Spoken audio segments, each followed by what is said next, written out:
Last night, I was sitting in the living room having a deep conversation with my wife about life and death. We talked about what we'd want if something ever happened to us.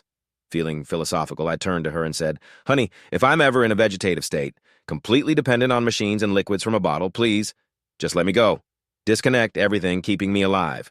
I'd much rather die with dignity."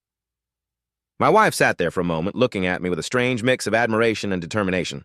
Then, without a word, she got up and disconnected the cable TV. Then the DVD player, then the computer, the Wi-Fi, the cell phone, the iPod, and the Xbox. As I sat there in shock, she walked over to the bar, opened the fridge, and poured out all my whiskey, rum, gin, vodka, and beer. I gasped. My world spun. I almost died. A woman heartbroken and devastated after being cheated on by her husband found herself lost in despair. She had given him her youth, her love, and her unwavering support, only for him to leave her for a younger woman. Desperate for answers, she heard of a wise monk living atop a distant mountain. They said he had wisdom beyond measure, capable of guiding lost souls. Determined, she set off on the arduous journey, climbing steep trails, crossing rivers, and enduring harsh weather. After days of struggle, she finally reached the monk's temple, exhausted but hopeful. Falling to her knees, she poured out her sorrow. "I don't know what to do," she sobbed. "My life feels empty. I gave everything to him, and now I have nothing left." The monk listened patiently, then, without a word, handed her a cookie. "Eat this," he said. Confused but obedient, she took a bite. It was warm, sweet, and comforting. "Is it delicious?" he asked. She nodded. "Yes, very. Would you like another?" "Sure, please." The monk looked her directly in the eyes and asked, "Do you see the problem now?" She pondered for a moment, then slowly spoke. "I suppose. Human nature is greedy. We always want more, something new, something better. Nothing lasts forever, and we must learn not to be disappointed by change." The monk shook his head and sighed. "No, you're too fat. You should eat less." A retiring farmer was preparing to sell his land and needed to find new homes for his animals. So he went door to door, offering a gift to each household. To homes where the husband was the boss, he gave a horse. To homes where the wife was the boss, he gave a chicken.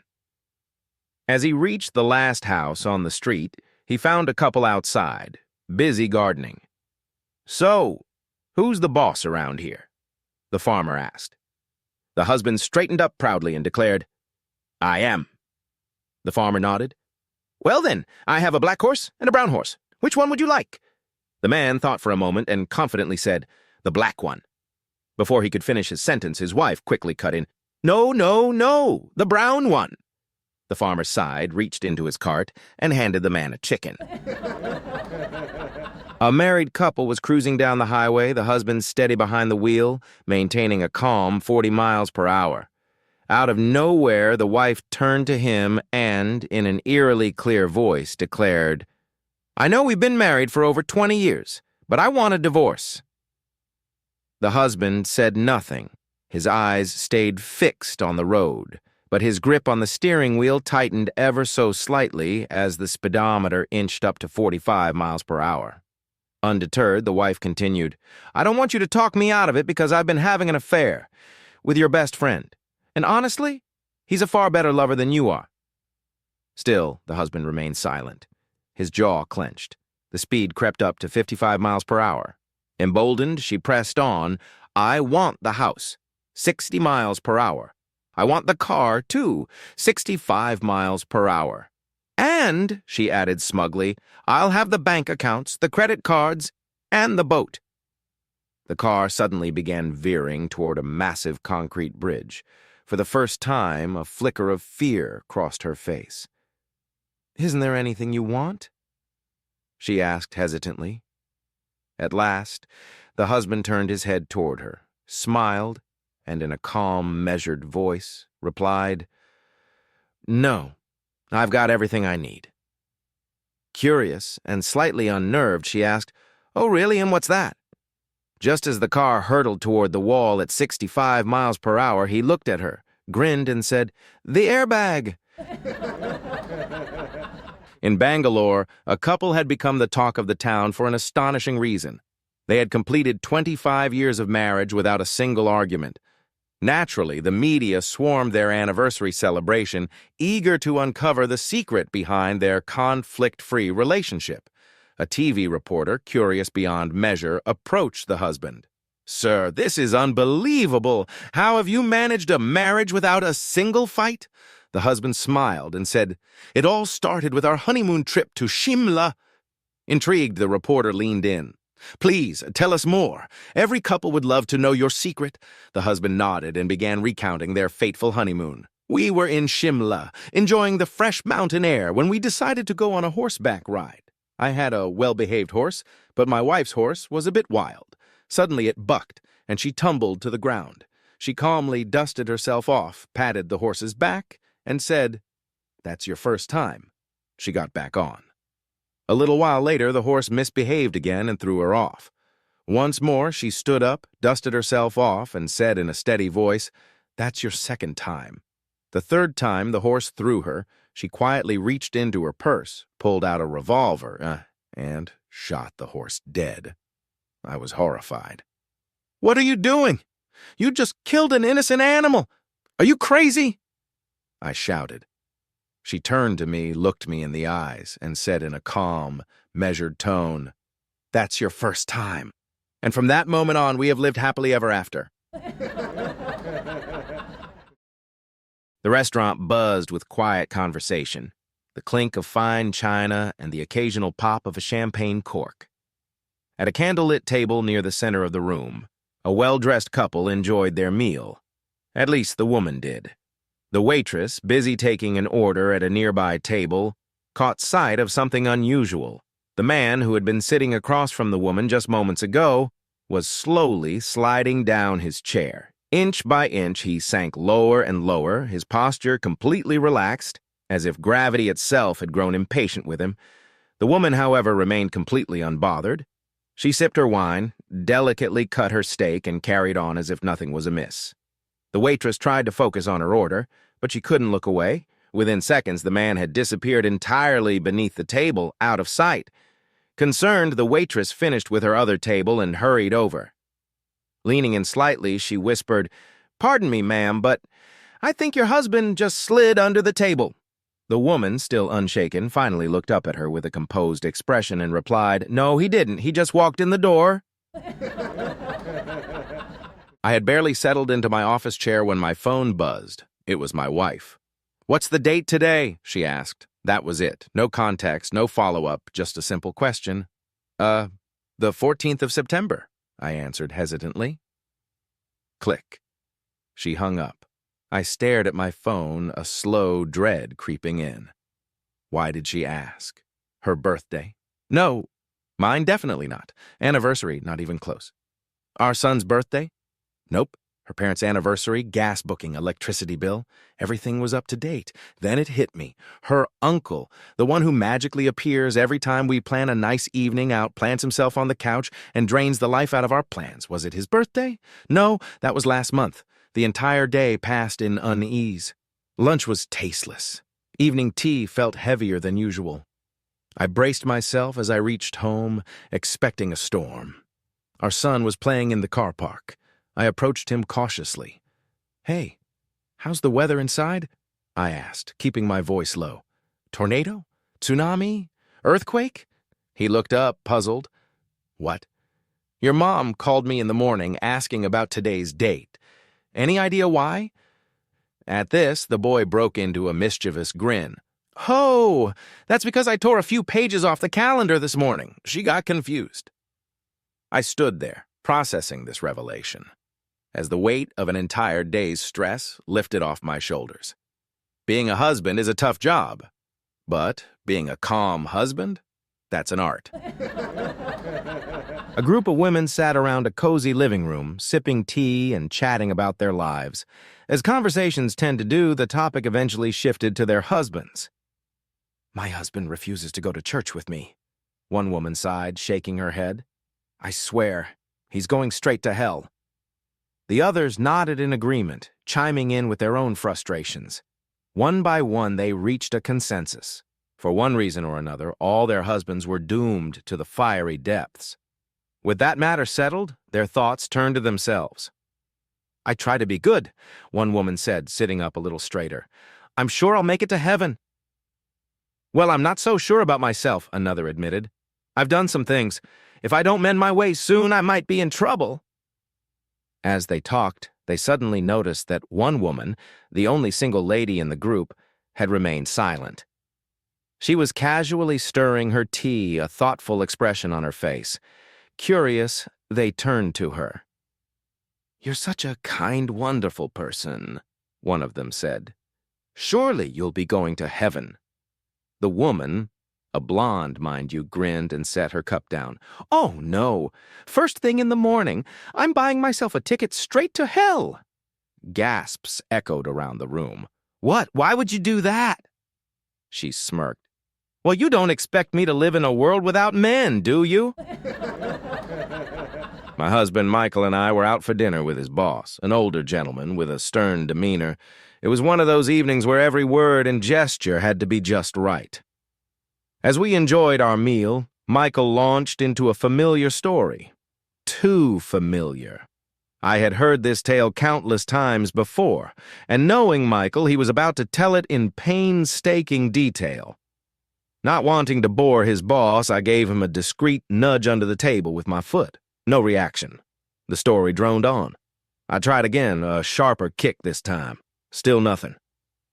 Just as I was about to give him a third one for good measure, Michael suddenly paused mid-sentence, grinned, and said, "Oh, but I've told you this one before, haven't I?"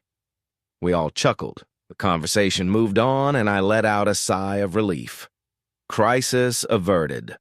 Later, as Michael and I swayed on the dance floor, I leaned in and asked, "Why did it take you so long to get my hint?" He frowned. "What do you mean? I stopped as soon as you kicked me." I blinked. "But I kicked you twice before that." We stared at each other as realization dawned. Oh no. Sheepishly, we made our way back to the table. Michael's boss looked up, a knowing smirk on his face. "Don't worry," he said with a twinkle in his eye. "After the second one, I figured it wasn't meant for me, so I passed it along." Jennifer's wedding day was fast approaching, and nothing, not even her parents' messy divorce, could dull her excitement. She had meticulously planned every detail, and even her mother had found the perfect dress for the occasion. Best dressed mother of the bride ever, her mom had declared with glee. But just a week later, Jennifer received some shocking news. Her father's much younger new wife had purchased the exact same dress. Jennifer wasted no time. She approached her father's wife and, as politely as she could, asked her to exchange it. The young woman smirked, tossing her hair. "Absolutely not. I look like $1,000,000 in this dress, and I'm wearing it." Jennifer sighed and broke the news to her mother, bracing for an explosion of anger. Instead, her mother simply smiled and said, "Never mind, sweetheart, I'll get another dress. After all, it's your special day." True to her word, a few days later, they went shopping and found another absolutely stunning dress. As they sat down for lunch after their successful trip, Jennifer glanced at her mother curiously. "Aren't you going to return the other dress? I mean, when else would you even wear it?" Her mother took a leisurely sip of her tea, then set the cup down with a mischievous smile. "Oh, don't worry, dear," she said sweetly. "I have the perfect occasion. I'm wearing it to the rehearsal dinner the night before the wedding." It was the first night of their honeymoon, and everything was perfect. The luxurious hotel suite, the soft glow of candlelight, and the promise of a lifetime together. Well, almost perfect. In the bathroom, the husband sat on the edge of the bathtub, staring at his feet in despair. How do I tell her? I've hidden it all this time, but she's going to find out sooner or later. My feet reek. My socks could probably be classified as a biological weapon. How do I break it to her gently? Meanwhile, in the bedroom, his new wife sat nervously on the bed, chewing her lip. How do I tell him? I've been so careful chewing gum, using mouthwash, keeping my distance when I could. But now that we're married, he's going to notice. My breath could knock out a small army. How do I tell him? Finally, after much internal debate, the husband took a deep breath, summoned all his courage, and strode into the bedroom. He climbed into bed, wrapped his arm around his wife, and leaned in close. She turned to him, their faces just inches apart. "Darling," he whispered, "I have a confession to make." She exhaled slowly and nodded. "So do I, love." There was a brief silence. Then the husband pulled back slightly, wrinkled his nose, and said, "Don't tell me. You've eaten my socks."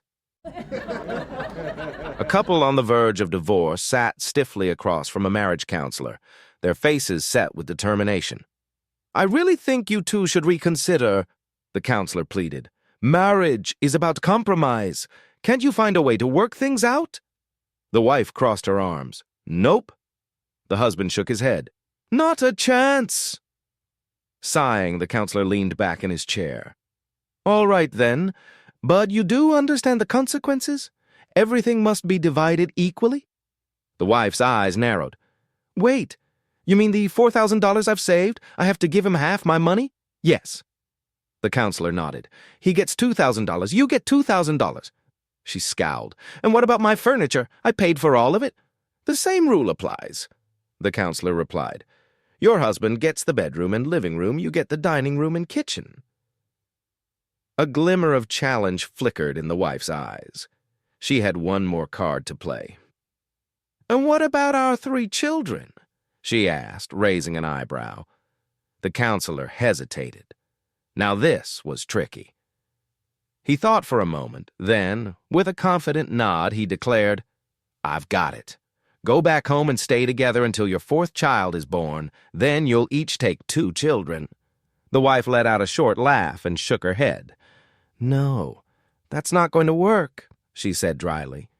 "Because if I had depended on him, I wouldn't have the 3 I've got." After 50 years together, the loving couple sat at the head of the dinner table, beaming as their 3 grown children, each highly successful in their respective careers, gathered to celebrate their milestone anniversary. "Happy anniversary, Mom and Dad!" exclaimed their eldest son as he rushed in, slightly out of breath. "Sorry I'm late. There was an emergency at the hospital. One of my patients needed urgent care, and I just couldn't get away in time to pick up a gift." His father waved a hand dismissively. "Son, the gift is that we're all together today. That's what matters." Mom nodded in agreement, smiling warmly. Moments later, their second son arrived, still dressed sharply from his high-powered legal job. "Wow, you both look great. I just flew in from Los Angeles between depositions, and honestly, I didn't have a second to shop for a present." His father chuckled. "Don't worry about it. We're just happy you made it." Finally, their daughter rushed in, still adjusting the strap on her handbag. "Hello, happy anniversary. I wish I could stay longer, but my boss is sending me out of town for work, and I barely had time to pack, let alone find you a gift." The mother and father exchanged knowing glances before the father cleared his throat. "Kids," he said, setting down his fork, "there's something your mother and I have been meaning to tell you for a long time." The room fell silent. "You see," he continued, "when we were young, we had very little. We struggled, but we made it work. We saved every penny to send each of you to college. And no matter what hardships we faced, the one thing we always knew was how much we loved each other." The 3 children smiled, touched by their father's heartfelt words.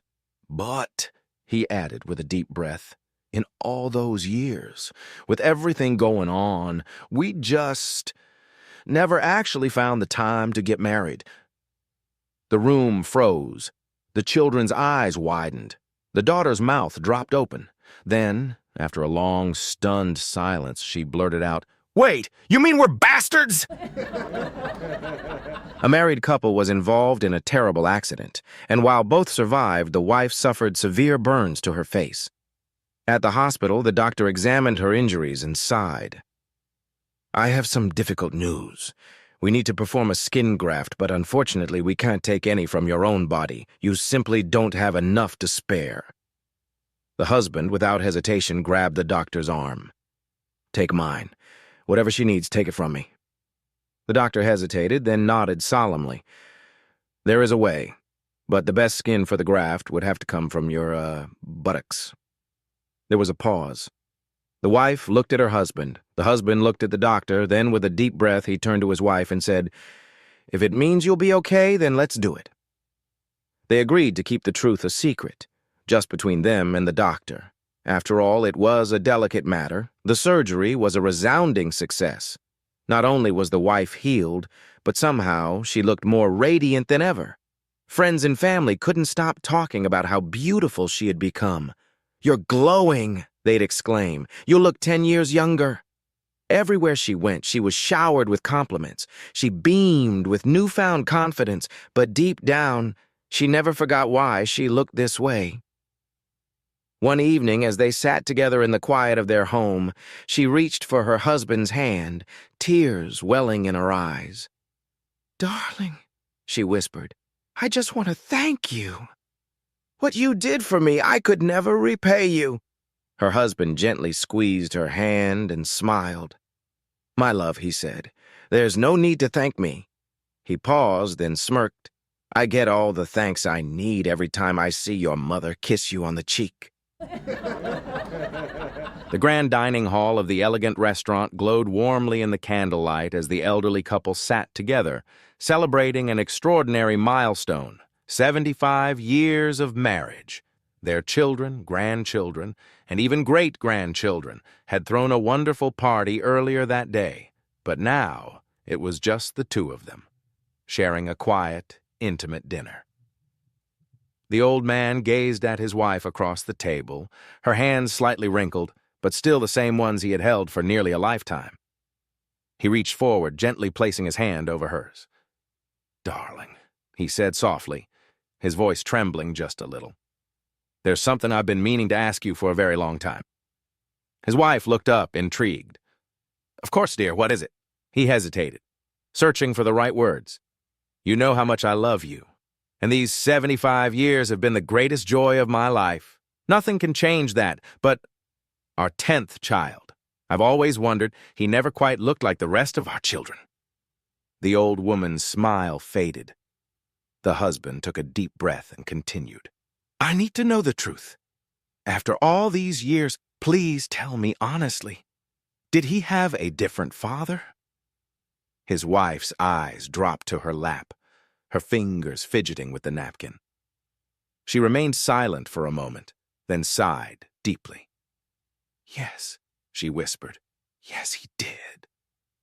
The old man's heart clenched. Even though he had braced himself for the possibility, he hadn't expected it to hurt this much.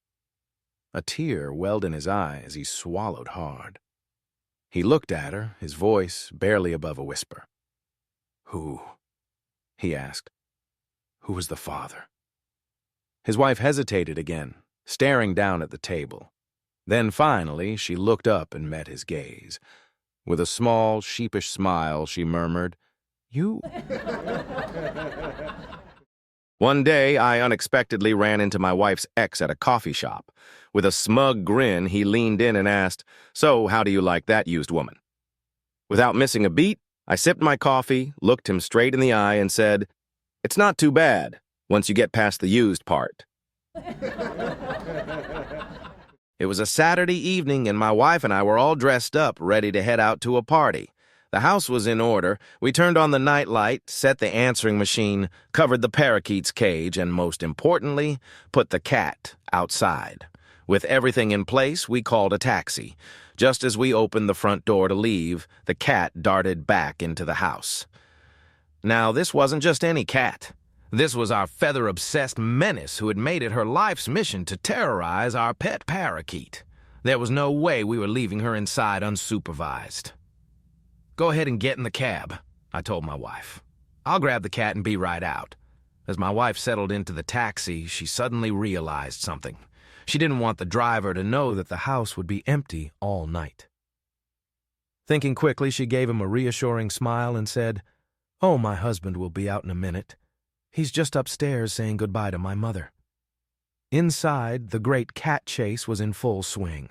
I lunged. The cat dodged. I lunged again. She bolted upstairs. After a frantic pursuit, I finally found her hiding under the bed. Determined, I grabbed a coat hanger and gently nudged her out. She hissed and tried to escape, but I caught her by the neck and, to avoid being clawed to death, quickly wrapped her in a blanket. Now, fully committed to this ridiculous battle, I hauled her fat little body downstairs and tossed her back outside where she belonged. Finally victorious, I marched out to the cab, out of breath but satisfied. I slid into the seat next to my wife, sighed, and casually said, "Sorry I took so long. That stupid thing was hiding under the bed. I had to poke her ass with a coat hanger to get her out."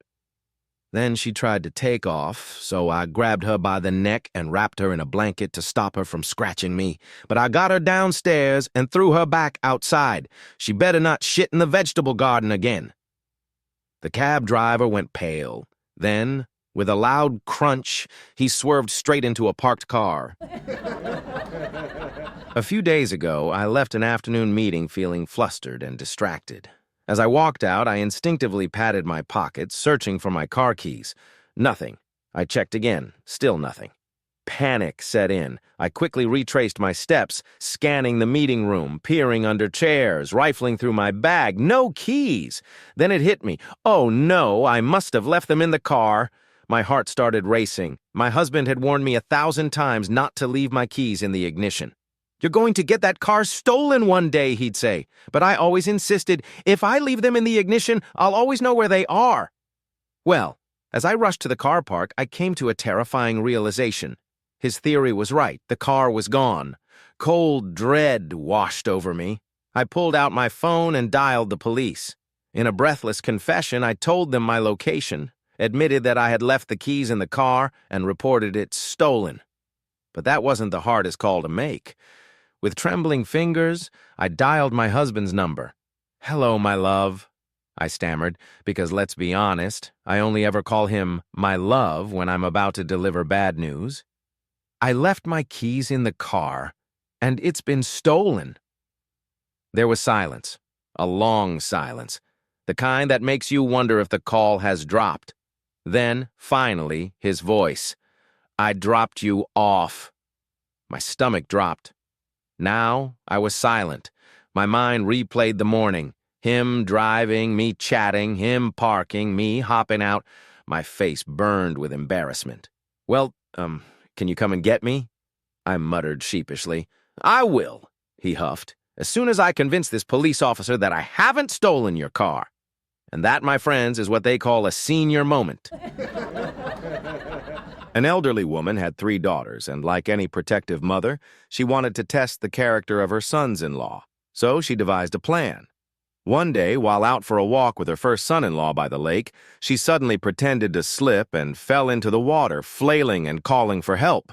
Without hesitation, he jumped in, pulled her to safety, and made sure she was okay. The next morning, he woke up to find a brand-new Mercedes E-Class parked in his driveway. On the windshield, a note read, "Thank you, your loving mother-in-law." A few days later, she took her second son-in-law for a walk and pulled the same stunt, falling into the lake, screaming for help. Like the first, he immediately dove in and rescued her. The next day, he too found a shiny new Mercedes E-Class at his doorstep with the same heartfelt note. "Thank you, your loving mother-in-law." Then came the turn of the third son-in-law. As they strolled by the lake, she stumbled and fell in once again, calling for help. But this time, he hesitated. Panicked, he thought, if I jump in and she pulls me under, what if I drown too? Instead of saving her, he ran away. Unfortunately, the poor old woman drowned. The next morning, the third son-in-law woke up to find a brand-new Rolls-Royce parked in his driveway. Shocked, he found a note on the windshield. It read, "Thank you very much, your loving father-in-law." One evening, a husband sat at the dinner table, savoring every bite of the delicious meal his wife had prepared. Impressed, he looked up and asked, "What did you marinate this in?" His wife's eyes softened, and she launched into a heartfelt response. "Oh, sweetheart, I love you so much. Life wouldn't be the same without you. You've been my rock, my best friend, and I'd choose you over and over again." As she continued, the husband's confused expression grew. Eventually, she paused and asked, "Wait, what did you just say?" He chuckled. "I asked what you marinated this in." Realizing the mix-up, she burst out laughing. As she walked away, he called after her, "Well then, would you marry me again?"